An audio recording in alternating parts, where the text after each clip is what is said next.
karena tidak mungkin seorang itu menjadi baik kalau pohonnya jelek.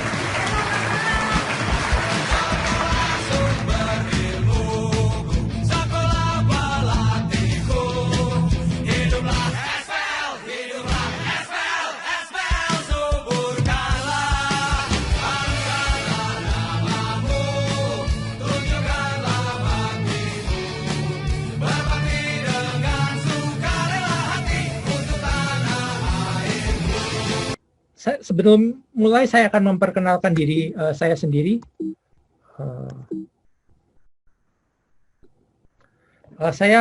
Nama saya Pitoyo Hartono.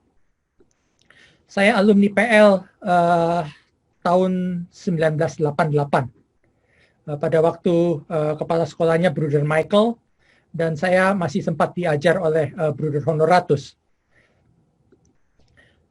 Setamat dari PL, saya kuliah di Waseda University di Tokyo.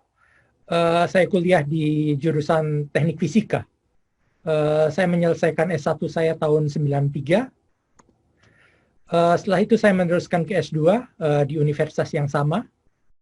Setelah tamat dari S2, saya bekerja sebagai engineer di Hitachi di Yokohama, juga di Jepang.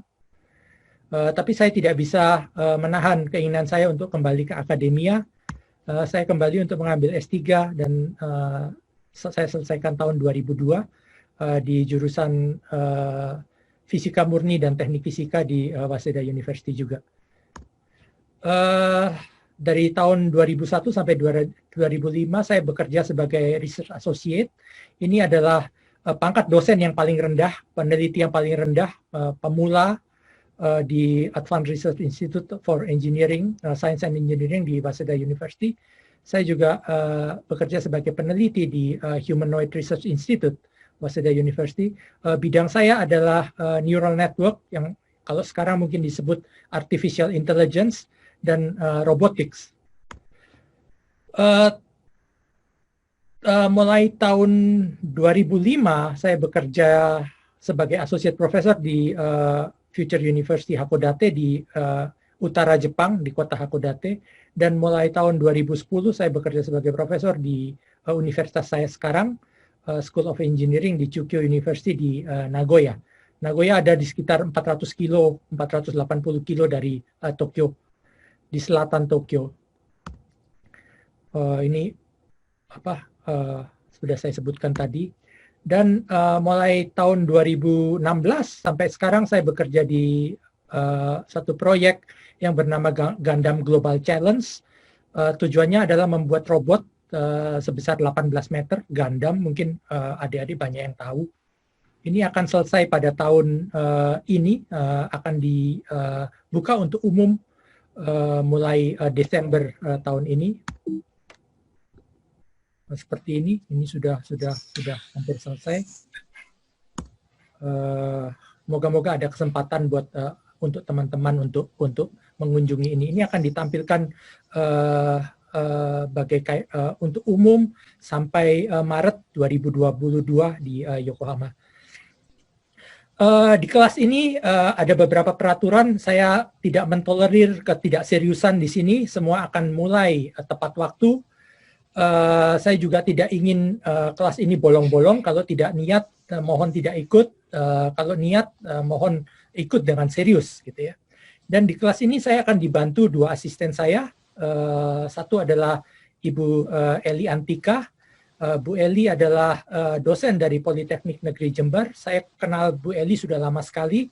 Saya kenal Bu Eli mungkin 10 tahun yang lalu ya, Mbak ya. Waktu Bu Eli masih 2010. Mengambil S2 di ITS. Di ITS, kebetulan saya menjadi dosen tamu di situ.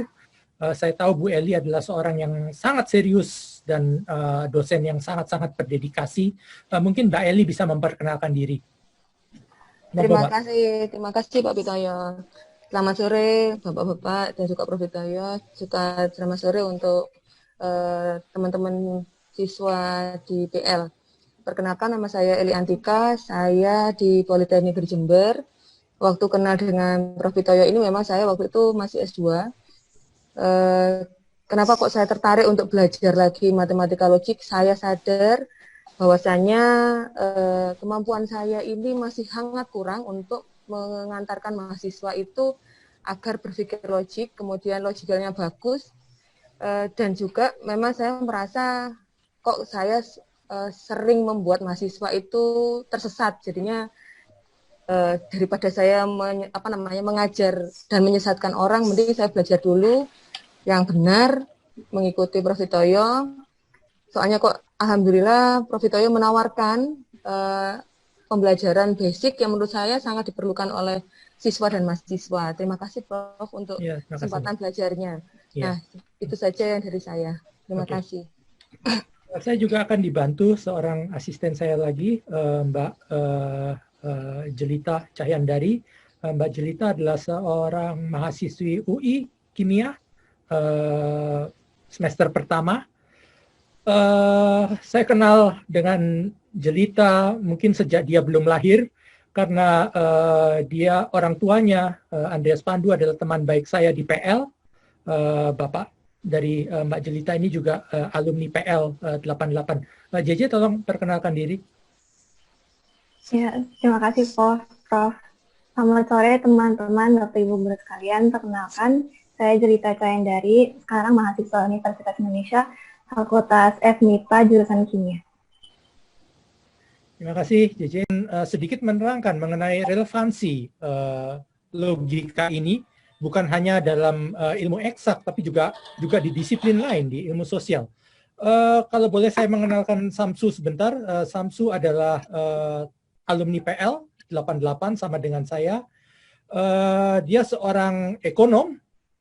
Dia menamatkan pendidikannya di UI, S1-nya di UI. Setelah itu dia menamatkan S2-nya di Cornell dan menamatkan S3-nya di Georgetown, universitas-universitas yang di level yang sangat tinggi di dunia. Samsu seorang ekonom yang bukan cuma merupakan kebanggaan bagi PL, tapi juga bagi Indonesia gitu. Kita sangat beruntung sekali Samsu hari ini. Dia akan sedikit memberi penjelasan pada kita. Monggo Su. Terima kasih Prof. Vitoyo. Selamat sore adik-adik PL. Selamat sore semuanya, Pak Gigi, Bu Novita, Mbak Agatha, ada Pandu juga. Selamat sore. Saya cuma sebentar aja karena ini lebih penting lagi nanti pelajarannya Prof. Vitoyo. Saya ingat waktu zaman kita SMA dulu, orang memilih jurusan karena hal-hal tertentu. Saya waktu itu sekelas sama Prof. kelas 1, kelas 3 juga kebetulan saya lulus dari IPA. Saya perhatikan juga banyak teman-teman IPS itu lebih cenderung ambil ilmu sosial karena argumen yang menurut saya agak nyeleneh. Mereka sudah alergi duluan dengan proses berpikir runut, karena alasannya di ilmu sosial itu semuanya fleksibel, argumen bisa mengalir, ya, masalah juga lebih kompleks dibandingkan ilmu eksakta. Ini memang ada benarnya, ya. Kalau kita maksud saya kalau kita ingat pelajaran SMA di IPA, kita sangat terpaku oleh sesuatu yang mekanik. Ini ada masalah, ini rumusnya ini, masalah itu rumusnya itu, masalah ini rumusnya ini. Dan beberapa teman-teman dari ilmu sosial itu agak susah, ya, berpikir atau meneruskan proses berpikir lewat yang terlalu melalui rumus. Ini ada betulnya yang saya bilang, tapi pada kenyataannya begitu kita nanti kuliah, masuk perguruan tinggi, dan apalagi kita masuk profesi, logika yang diajarkan Prof. Vitoyo ini luar biasa berperan.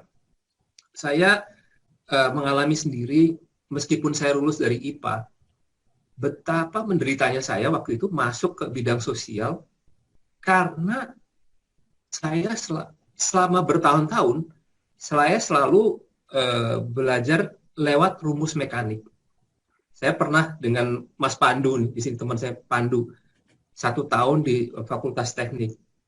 Cara saya melihat masalah juga selalu mekanik. Oh, mekanika beton seperti ini, rumusnya seperti ini. Oh, kalau integral saya. Tapi begitu kita dibuka dihadapkan suatu masalah yang kompleks, dan itu banyak terjadi di ilmu sosial, kita bingung. Dan itu kelihatan sekali, mungkin adik-adik juga alami kalau baca koran atau baca majalah, betapa bingungnya kita melihat komentar-komentar orang yang pejabat atau anggota DPR yang berurusan dengan ilmu-ilmu sosial yang menyangkut kehidupan kita sehari-hari. Saya tidak bilang mereka itu tidak pinter, tapi menurut saya cara berpikir kebanyakan dari kita dan dari mereka bermasalah karena nggak runut. Yang Prof berikan tadi misalkan bagaimana kita berlogika mengambil kesimpulan dari satu kita mengerti preposisi itu apa, kita mengerti definisi itu apa. Jadi disiplin berpikir ini menurut saya sangat penting. Itu nggak hanya IPA, tapi terlebih lagi kalau teman-teman yang nanti mau masuk IPS, mau ambil jurusan hukum, sosiologi, psikologi, disiplin berpikir ini sangat penting. Dan ini menurut saya kesempatan ini yang dibuka oleh Prof. Pitoyo jangan sampai disia-siakan. Nanti kalau adik-adik mulai ngambil jurusan ini nanti di kuliah atau S2 atau S3, akan makin jelas manfaatnya dari proses berpikir ini makin kentara. Terakhir saya mau bilang, satu hari ada satu profesor, saya profesor statistik waktu saya kuliah di UI, dia bilang banyak dari kita waktu meneruskan pendidikan lanjut di luar negeri, kita bertanya aja nggak bisa. Tadi Prof bilang pertanyaan paling parah itu adalah pertanyaan yang tidak ditanyakan. Itu satu betul.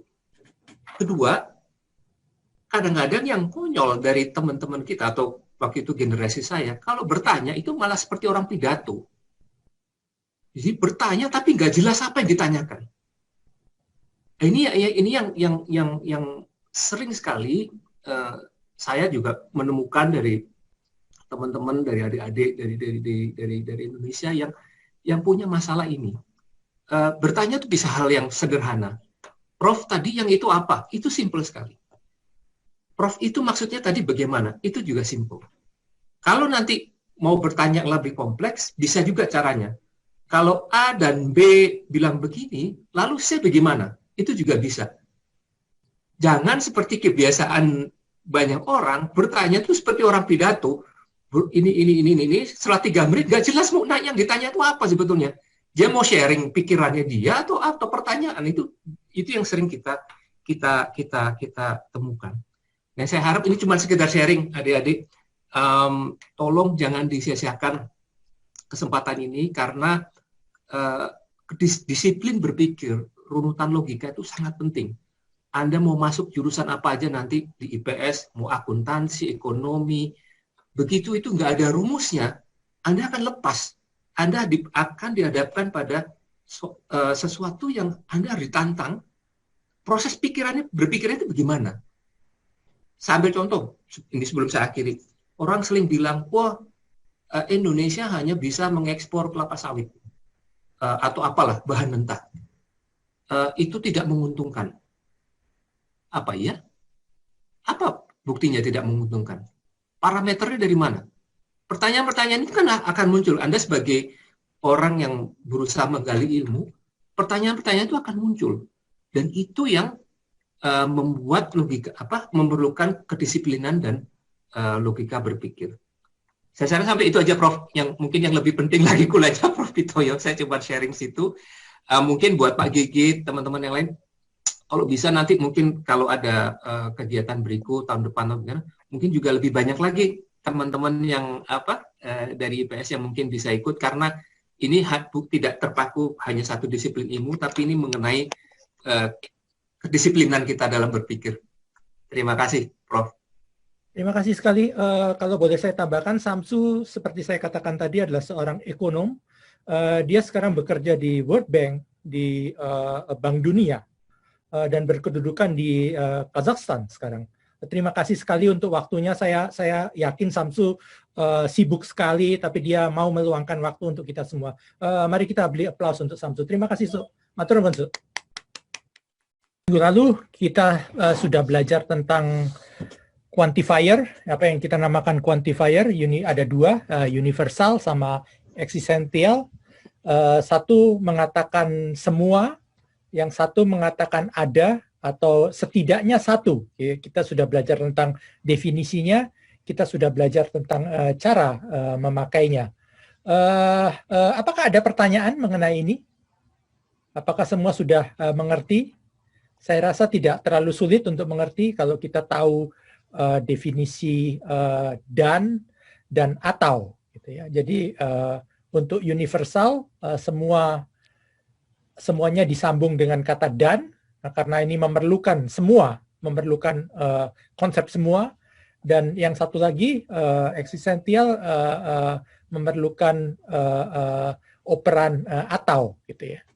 Atau. Apakah ada pertanyaan? Semua sudah jelas. PR kemarin perlu bahas PR kemarin kali, Prof.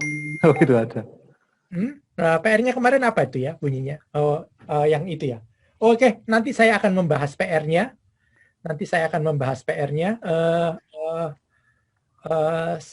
Sambil menunggu Agung, saya akan memberi beberapa soal.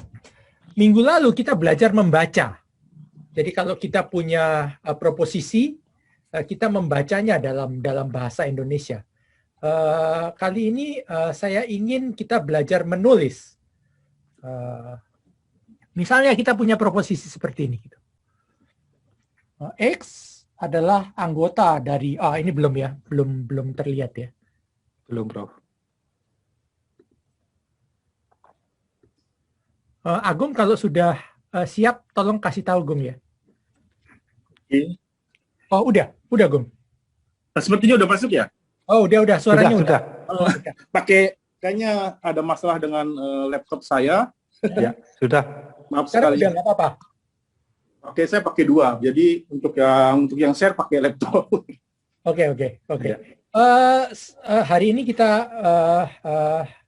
tamu kita adalah saya kenalkan dulu.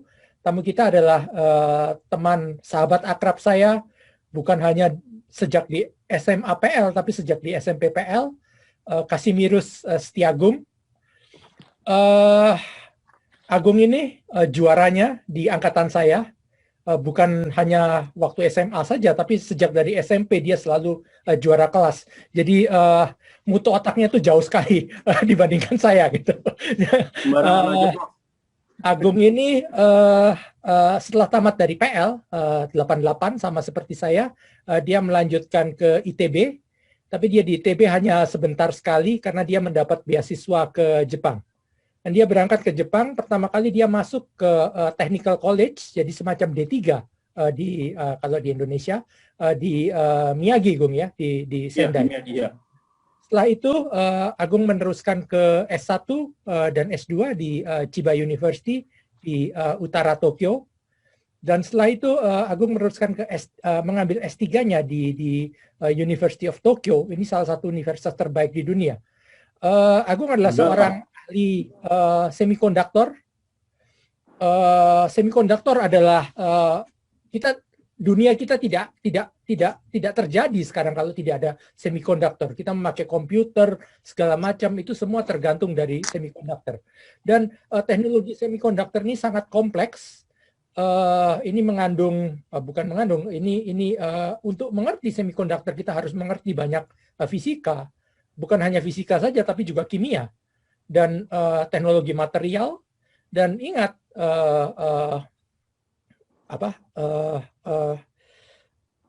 kalau kita melihat di dalamnya semikonduktor ini karena sangat kecil ya, ini memerlukan bukan saja fisika Newton tapi fisika kuantum gitu. Jadi ini sesuatu yang sangat-sangat kompleks. Agung sekarang berkarir di satu perusahaan semikonduktor yang domisilinya di New York, tapi dalam beberapa tahun terakhir ini dia ditempatkan di Singapura. Agung ini juga salah satu seorang yang yang pintar sekali, tapi sangat rendah hati gitu. Lu sombong sedikit nggak apa-apa, Gung, sebetulnya. Sama sekali tidak pintar. Banyak yang bisa diceritakan pada Agung, pada kita semua, mungkin sekitar 10 menit. Monggo, Gung, bisa Ya. share. Saya share slide ya. Ya, monggo. Oh, kenapa nggak bisa ya? Minta host. Oh ya. Apa sih? Tolong diizinkan Pak GG. Ya, minta host. Approve.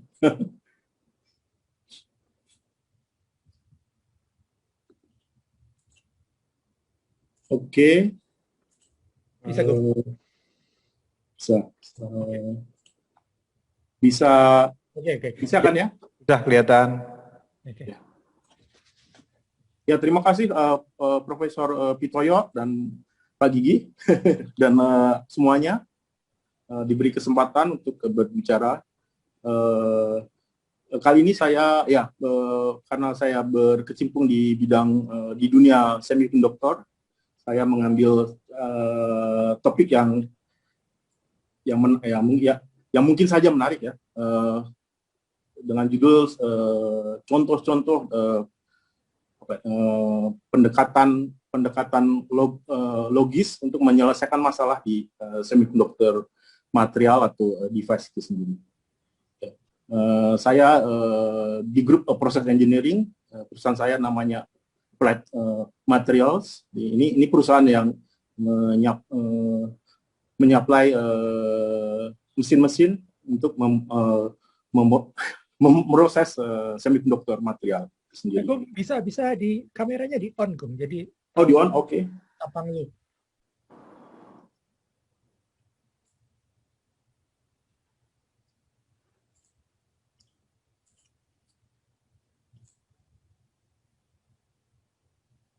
Ya, Oke ya. sudah kelihatan. Ya. Oke. Oke. Ya. Langsung saja. Untuk sebagai introduksi bagi teman-teman, adik-adik dan semuanya, di sini saya hanya mengedit sedikit tentang basic properties dari semikonduktor itu sendiri. Saya kira ada adik-adik kelas 11 apa kelas 12 ya. Kelas 12 sudah belajar di bidang kimia dan juga di mata pelajaran kimia dan mata pelajaran fisika ya, mengenai elektron, periodic table seperti di sini ya. Semikonduktor ini sendiri sangat erat dengan bagaimana cara mengontrol elektron atau hole yang kita sebut sebagai carrier di sini ya. Mungkin semuanya, adik-adik dan semuanya mungkin sudah tahu bahwa di atom dari suatu zat atau material itu ada dua bagian besar, yaitu nukleus sama elektron itu sendiri. Elektron mengelilingi inti atom seperti di sini dengan lapisan kulit-kulit berdasarkan dari jumlah atom, jumlah mass dari atom itu sendiri. Terus untuk semikonduktor material ini sendiri, kita bisa membagi dalam 3 jenis material berdasarkan lapisan konduksi dan pita valensi dari material itu sendiri. Yaitu yang pertama adalah insulator, yang kedua semikonduktor itu sendiri, yang ketiga adalah konduktor. Perbedaannya adalah kalau insulator itu sendiri mempunyai energi gap yang besar sekali antara pita valensi dan pita konduksi, sehingga elektron susah untuk bergerak ke pita konduksi yang akan mengakibatkan aliran listrik. Sedangkan semikonduktor itu sendiri energi gapnya itu tidak terlalu besar, tapi tetap memerlukan energi untuk membangkitkan elektron ke pita konduksi untuk mengalirkan listrik.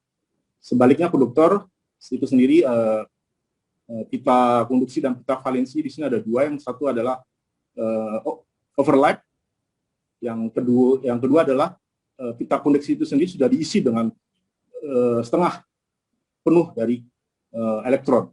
Jadi jika diberi energi, elektron itu akan mudah mengalir ke atom-atom yang lainnya. Itu perbedaan antara insulator, semikonduktor, dan konduktor. Untuk melihat material apa saja yang bisa digolongkan sebagai semikonduktor, yang bisa digolongkan sebagai insulator, dan yang bisa digolongkan sebagai konduktor. Untuk semikonduktor itu sendiri, material yang mempunyai peranan besar di sini adalah silikon dan germanium di sini. Untuk konduktor, kita bisa mengatakan bahwa aluminium, gallium, mungkin adik-adik dan teman-teman juga tahu bahwa ini adalah konduktor. Tembaga, zinc, itu juga konduktor. Untuk isolator adalah yang ke arah sini ya. Tapi untuk penggabungan dari antara gallium, misalnya antara gallium dan arsenik di sini akan membentuk senyawa yang menjadi semikonduktor. Terus untuk silikon dan germanium ini sendiri, untuk jika tidak ada zat yang tidak ada bahan yang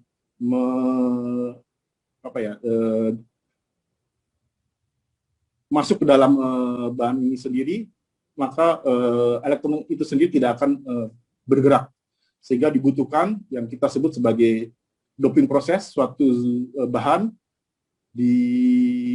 dimasukkan ke dalam silikon. Misalnya di sini adalah antimon yang kita sebut sebagai dopan. Jika dimasukkan di sini, karena jumlah elektronnya itu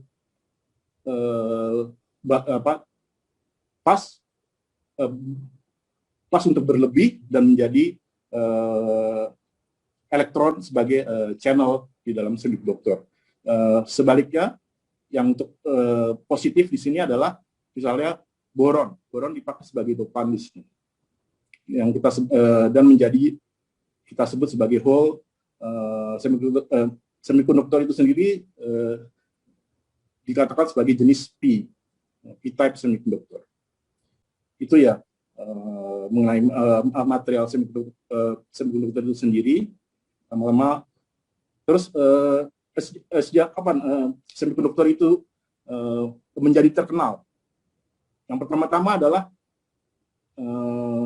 sejak ditemukannya transistor pertama, ini yang menemukannya di Bell Laboratories di Amerika, ada 3 orang di sini. Tiga-tiganya mendapat Nobel Prize pada tahun 1956. Lumayan sudah sudah lama sekali. Tapi kalau kita melihat device di sini adalah sangat primitif. Jadi semacam semacam device yang primitif di sini. Besarnya 1 cm. Kalau dibandingkan dengan microchip sekarang, 1 transistor mungkin kita bisa membuat 1 transistor dalam skala 50 nanometer. Hampir berapa juta ya? Lebih 1000 juta ya, 1000 juta lebih kecil.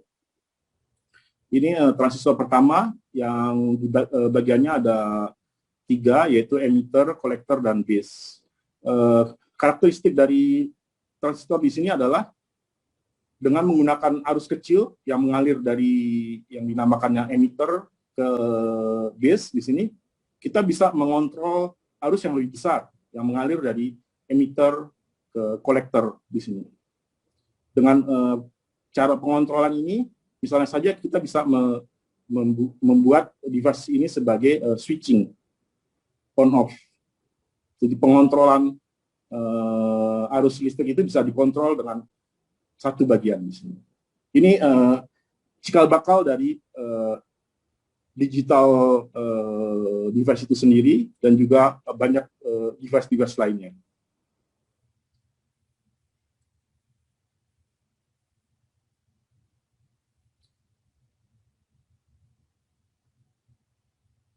Maaf sebentar, laptop saya kepanasan ya. Saya akan ke slide berikutnya, tapi tunggu sebentar.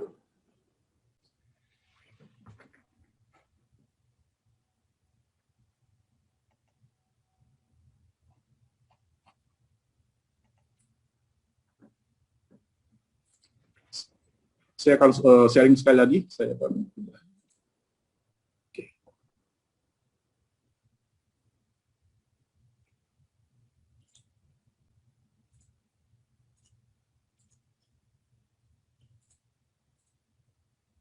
ya, ini slide berikutnya. Contoh dari semiconductor device itu sendiri, ya yang disebutkan tadi yaitu transistor. Transistor ini mengalami perkembangan dengan pengecilan dari ukuran dari transistor itu sendiri menjadi IC, integrated circuit, yang memberikan fungsi yang semakin banyak. Terus semakin dibutuhkannya fungsi-fungsi yang lainnya, maka berkembang menjadi LSI, large scale integrated circuit, dan terus menjadi FLSI, very large scale integrated circuit. Untuk jenis FLSI di sini, jumlah transistor itu sendiri sudah bisa mencapai billion, satu ya bisa jadi ya billion ya, billion transistor. Bagaimana perkembangan dari satu jenis transistor bisa menjadi integrated di sini? Kita bisa melihat dari slide di sini adalah dari konvensional transistor di sini yang disebut bipolar transistor di sini mempunyai problem dengan adanya jenis P-type di sini, membuat proses membuat device scaling itu menjadi susah, complicated, dan ya untuk IC itu sendiri, karena ukurannya itu semakin diperlukan untuk diperkecil.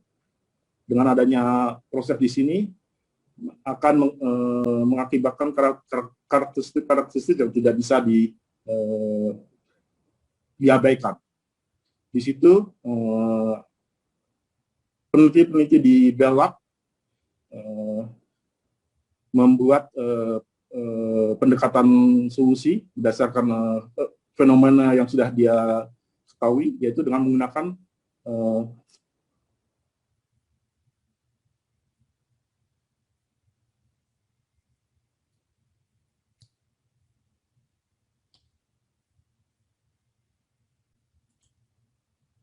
putusku.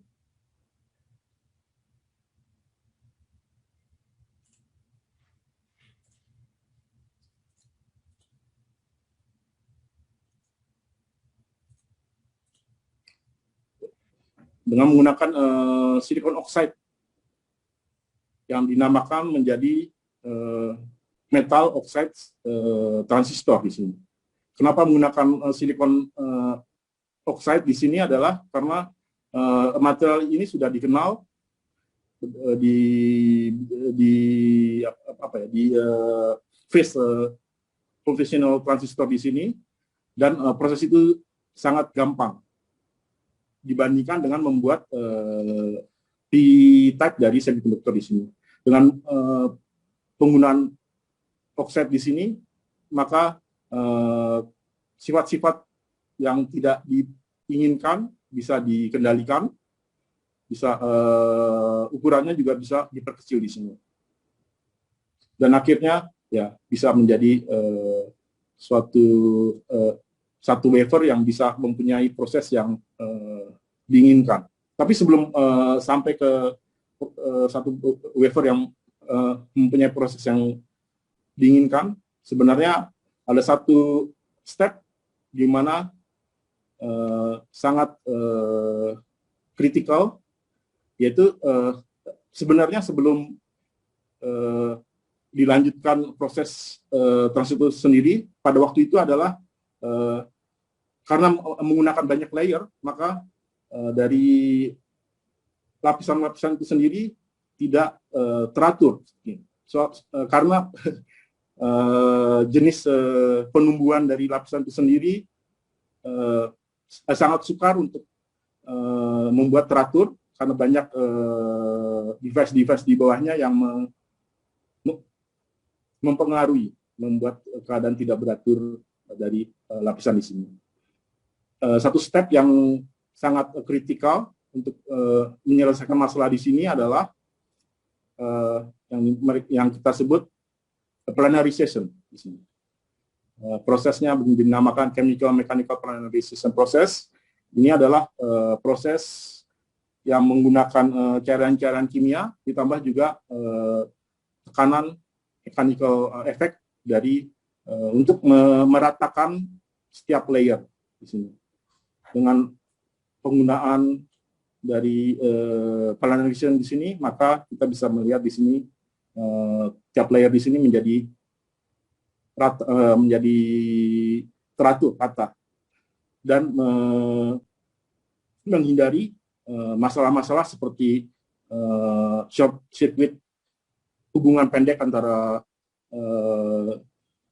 metal-metal di sini yang mengakibatkan fungsi dari device itu tidak bekerja, dan juga mengurangi jumlah chip yang bisa dihasilkan dalam produksi di sini.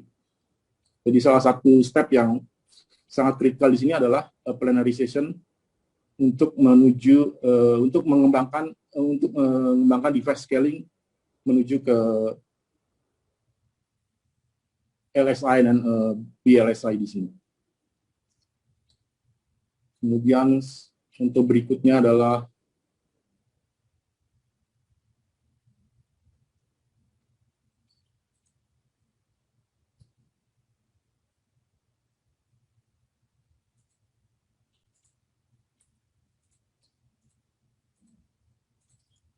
maaf lagi, kayaknya ada something wrong. Contoh berikut dari semiconductor IVA di sini saya ambil adalah optoelectronics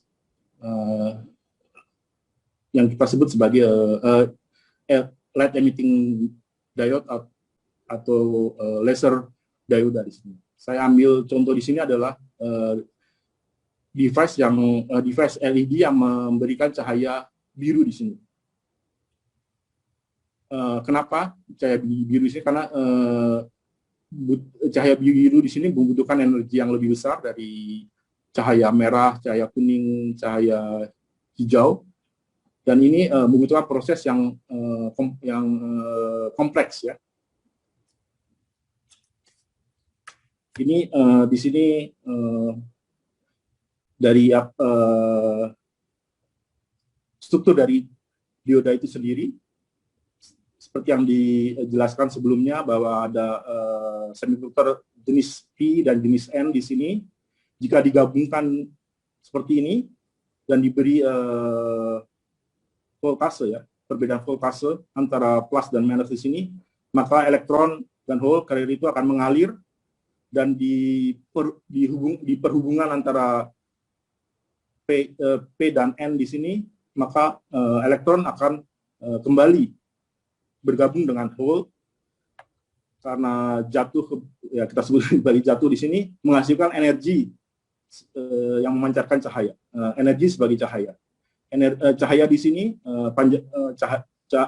panjang gelombang dari cahaya di sini itu sepadan dengan besarnya energi di sini.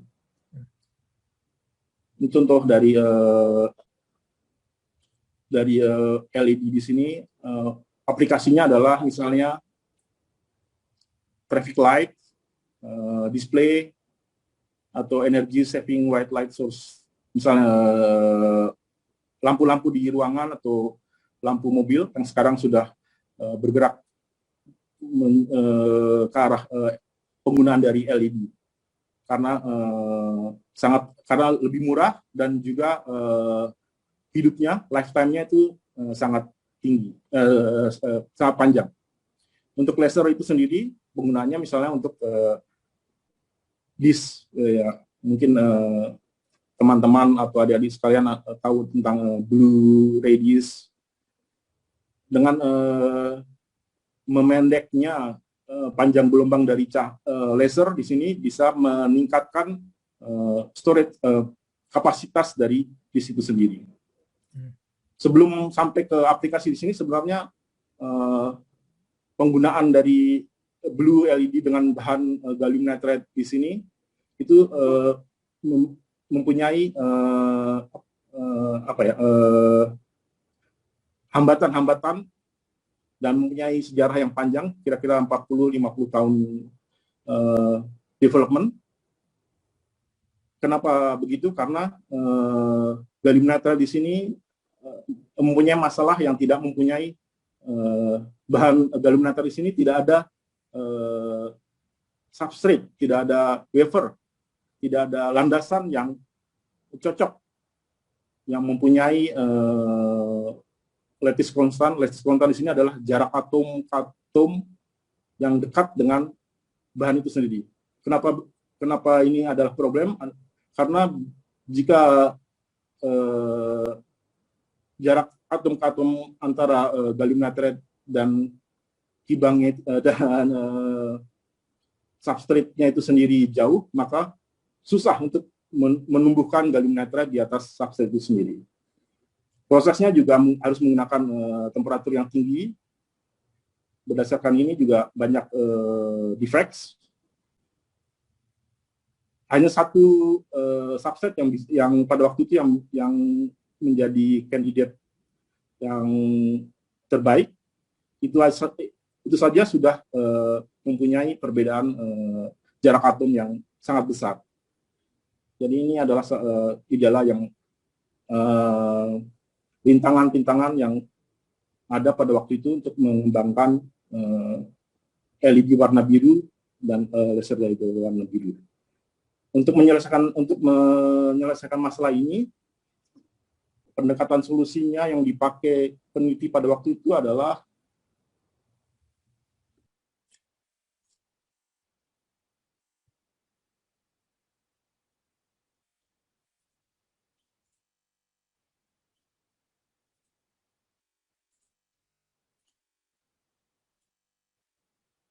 dengan menggunakan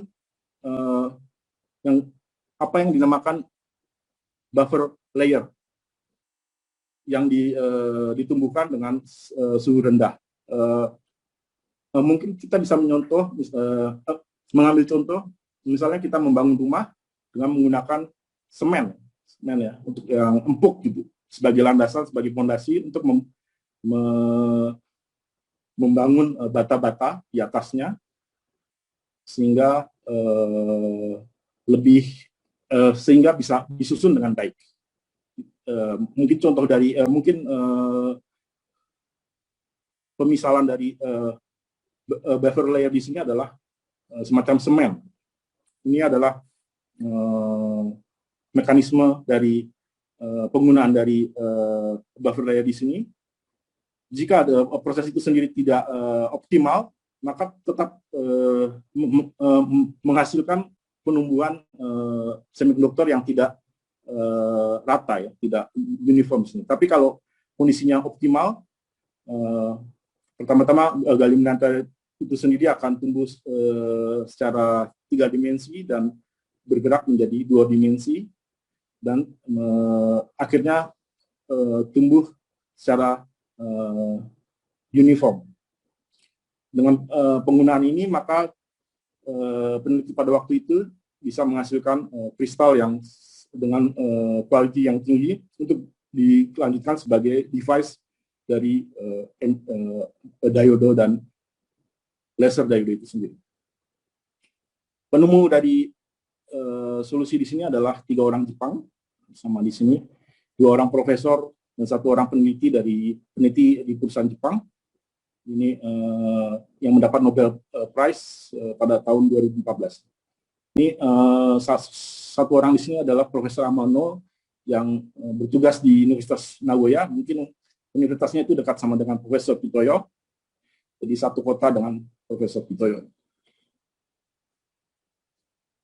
Ya, ini salah satu dengan adanya salah satu pendekatan solusi yang menghasilkan device yang bisa dipakai untuk kita semua.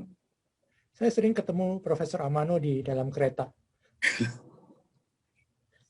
Orangnya baik ya, Prof? Ya, biasalah. Oke. Suka senyum kan? Iya. Cengar-cengir. Ya, dia adalah ya berdua sama Profesor Akasaki di sini satu grup mengembangkan ya, solusi ini. Dan satu orang lagi ini juga orang Jepang tapi sekarang jadi orang Amerika, pindah ke Amerika dan jadi profesor di USD Santa Barbara. Oke, thank you, Gung. Oke, ya. Oke, saya rasa banyak sekali cerita yang bisa digali di Agung. Semikonduktor sangat-sangat menarik. Untuk ini kita harus, seperti saya katakan tadi, belajar banyak sekali fisika, kimia, dan sebagainya gitu. Dan kita harus bangga bahwa salah satu alumni kita adalah satu expert dalam bidang ini gitu. Terima kasih banget, Gung. Terima kasih, Mas. Sama-sama, Bro. Sekolah SMA PL perlu membuka diri untuk alumni-alumni yang ingin berkontribusi seperti Profesor Pitoyo ini. Karena saya banyak bergabung di WAK PL alumni, saya sering menyuarakan bahwa profesor-profesor yang di luar negeri itu banyak yang menjadi dosen. Ada dosen di KL atau di mana. Saya selalu sentil, lu ngajar dong di PL. Gimana caranya, bro? Itu Profesor Pitoyo pakai Zoom dari Jepang. Saya bilang gitu. Mereka baru nggak, oh iya ya bisa ya, bisa. Kalau lu mau sediain waktunya, nanti saya bicara sama pihak sekolah. Nah itu kurang lebihnya begitu. Kebetulan saya mainnya di semua angkatan, jadi kurang lebih saya banyak kenal lah dengan dari angkatan 69 sampai angkatan 2000-an saya cukup lumayan banyak kenal gitu karena ya saya karena kecintaan saya sama PL aja Pak gitu sehingga PL ini bisa mengungguli sekolah-sekolah sejenis yang ada gitu karena yang mengajar di PL itu nanti adalah ahli-ahli di bidangnya seperti Profesor Pitoyo. Saya kira anak-anak sekarang yang diajar oleh Profesor Pitoyo harus sangat bersyukur, harus sangat happy, gembira. Itu sangat sulit sekali mendapatkan kualitas pengajar seperti Profesor Pitoyo. Boro-boro orangnya, waktunya pun kita sulit sekali gitu. Teringat beberapa tahun yang lampau kalau Profesor Pitoyo selalu datang ke Indonesia, kita selalu ngumpul gitu. Saya terutama pasti hadir. Profesor Pitoyo ada di mana, saya berusaha hadir. Dan itu beliau kira-kira gimana ya bisa ngajar di PL ya. Ya dicoba Prof, dicoba gitu ya. Ya bersyukur ya Prof sekarang kejadian sudah berjalan 4 bulan. Aduh luar biasa itu kita happy banget saya sih terutama happy banget gitu saya. Gimana Pak? Halo terputus-putus ya. Enggak, iya. Lancar ya, iya. Iya, seperti itu. Jadi kalau bisa setelah Profesor Pitoyo ini dilanjut ke sesi berikutnya dan ditambahin lagi dengan alumni yang mau mengajar yang lainnya. Mungkin begitu ya Prof Pit ya. Sehingga betul sekali. Prof Pitoyo hari apa, satu profesor lagi atau siapapun hari apa, sehingga wawasan berpikir anak-anak SMA ini berbeda dari yang lainnya. Itu mungkin dari saya ya Prof. Dan juga untuk anak-anak yang masih SMA ini saya bilang jangan lelah mencintai PL. Karena darahnya PL itu beda sama darahnya yang lain. Itu saya bilang. Kalau kamu udah masuk di dunia kerja, kamu cuma perlu bawa satu nama aja. Bawa nama PL Brotherhood, itu akan berbeda penerimaannya. Itu saja, karena anak PL terkenal dengan militansi dan kekompakannya. Kalau saya boleh mengutip kata-kata Bruder Mikael, beliau mengatakan bahwa tidak ada alumni sekolah yang seperti alumni SMA Pangudi Luhur. Kecintaannya, determinasinya, dan keloyalannya terhadap SMA itu nggak usah diragukan. Itu dari saya. Dan apabila SMA PL atau Profit ingin meminta kontribusi saya apa yang lain, saya bersedia dengan tulus hati, Prof. Saya ya, hanya ingin lihat PL maju, itu aja, Prof. Nggak ada niatan yang lainnya, Prof. Itu dari saya, kira-kira seperti itu, Prof. Terima kasih banyak, Bapak. Terima kasih Danu, terima kasih semua peserta. Untuk peserta yang sudah menjadi guru, Pak Gigi, Bu Agatha, Bu Novita, dan Mbak Eli, tolong juga diberi satu hal yang saya ingin tahu. Kalau ini berguna, apa yang Anda sekalian lakukan untuk meneruskan apa yang sudah kita pelajari di sini, untuk menyebarkan apa yang sudah kita ketahui di sini. Kalau bisa tolong dikirim ke saya hari ini. Ini akan sangat berharga sekali pada saya, untuk saya. Semester depan saya akan melakukan pelajaran yang sama untuk sekolah lain kalau ada yang ingin saya ajar. Tentu saja saya tidak bisa memaksa. Dan tapi saya tetap ingin mendampingi PL, mungkin dengan format lain. Saya akan dari feedback ini saya akan mereview apa yang perlu saya perbaiki, dan mungkin saya perlu waktu 2 bulanan gitu, dan setelah itu saya akan kembali ke PL lagi, mungkin dengan format yang lain atau mengajar sesuatu yang lain. Tapi feedback ini akan sangat berharga sekali bagi saya gitu. Pak Mul, kalau bersedia, bisa mungkin Pak Mul menutup program 4 bulan ini, Pak. Ya. Kalau berkenan. Baik, terima kasih Prof. Pitoyo, Bapak Ibu Guru, anak-anak, dan juga Bu Eli ya, Bu Eli dan Bu Jelita ya, yang selalu bersama-sama untuk belajar bersama Prof. Pitoyo. Saya kira ini anugerah yang luar biasa, berkat yang luar biasa yang kami terima, Prof. Saya kira seperti tadi yang disampaikan oleh Mas Danu ya, ini bentuk kecintaan alumni kepada Pangudi Luhur. Saya kira ini kesempatan yang luar biasa untuk anak-anak ya bisa mendapatkan ini, bahkan dari pihak luar pun juga ikut bergabung ya. Saya kira ini juga menyemangati kita, Bu Eli dan Bu Jelita. Ini mudah-mudahan ya nanti berdampak ya, bukan hanya pada kita sendiri yang ada di sini, tapi terutama anak-anak nanti bisa berdampak untuk teman-teman kalian. Saya kira ini pembelajaran yang sangat berarti ya. Anda mestinya bersyukur ya, ini mendapatkan investasi untuk ke depan ya. Saya kira logika ini akan sangat menentukan masa depan Anda ya. Juga syukur-syukur bisa berdampak baik untuk orang lain, karena kalau kita sesat dalam berlogika, saya kira yang terjerumus ya bisa kita sendiri, bisa juga dengan orang lain kan. Saya kira ini bekal yang luar biasa. Barangkali Anda selama 4 bulan ini ada yang merasa belum mendapatkan apa-apa. Saya kira ini karena pendidikan atau belajar itu kan untuk masa depan. Mungkin barangkali setelah berapa tahun lagi Anda ingat, wah ini yang sampaikan Prof. Pitoyo seperti itu. Atau mungkin Anda baru bisa merasakan itu.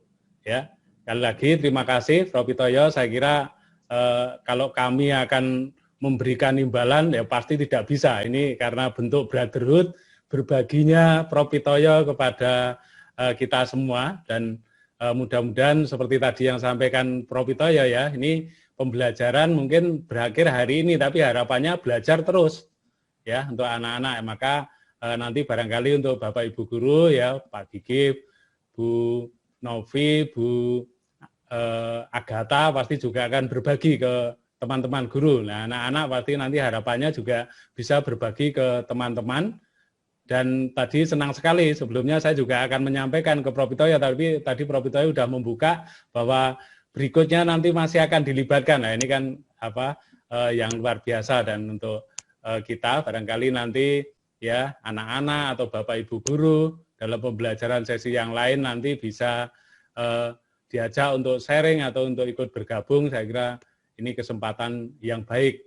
Dan seperti tadi yang sampaikan Mas Danu, memang kita membuat program unggulan untuk belajar bersama ahli, Prof. Saya kira kalau kita hanya mungkin fokus pada kurikulum yang ada, ya mungkin sudah bergeser dengan waktu itu. Kalau PL waktu itu unggul kan memang kurikulumnya berbeda. Jadi ada keterampilan-keterampilan, ada pengetahuan yang di luar kurikulum yang lebih dari sekolah lain. Nah, harapannya nanti ke depan kita akan selalu kembangkan itu, dan tadi kalau Prof. Pitoyo sudah membuka diri untuk bersedia diundang lagi, barangkali bukan hanya masalah logika, saya yakin Prof. Pitoyo banyak yang mungkin bisa dibagikan ke anak-anak semua ya. Dan juga nanti mohon izin barangkali kalau Prof. Pitoyo berkenan, mungkin anak-anak setelah kegiatan ini juga bisa sharing dengan mungkin membuat video atau apa-apa yang nanti bisa disampaikan ke teman-teman atau dipublish ya, barangkali nanti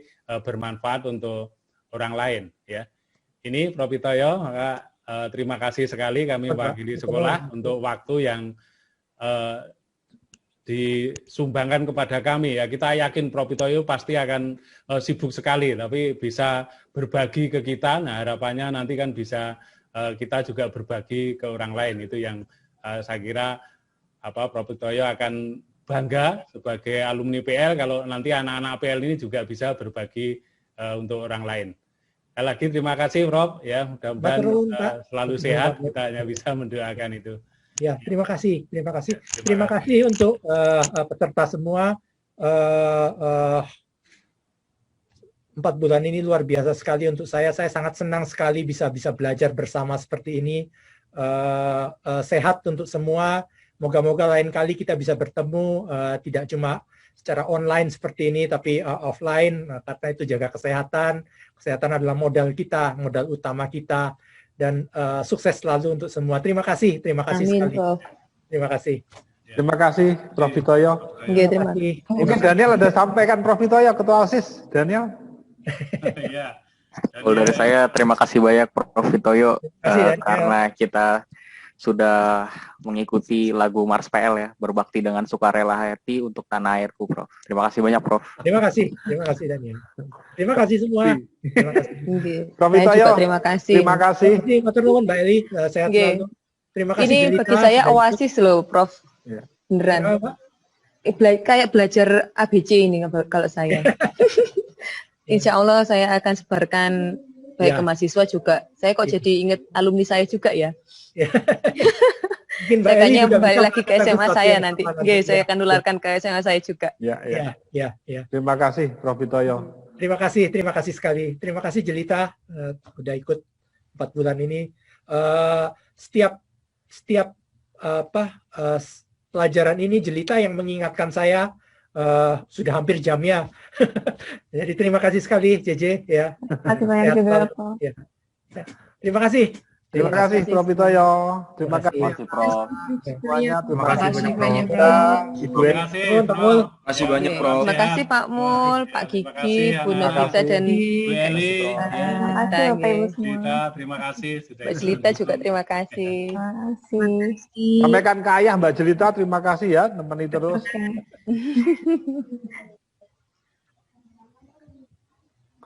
Kalau Bu Eli kan kuasa ya. Kalau saya iya, benar. benar-benar mendapatkan akar dari cerita yang dulu saya dapatkan dari dosen saya pun cara berlogikanya berbeda jauh, Prof. Vitoyo. Jauh, bener, Prof. Dosen saya waktu kuliah, ya pokoknya gini, Prof, gitu. Untuk negasi dari pernyataan berkuator tadi. Ya, itu harus kita perbaiki, kita harus bisa menerangkan sesuatu yang kita ada. Ya. Sekali lagi, Prof. Vitoyo, terima kasih. Terima kasih, Prof. 4 bulan yang terasa ya 4 bulan itu, saya kok kurang ya. Ya, sama. Setelah mau selesai rasanya kurang, Bu.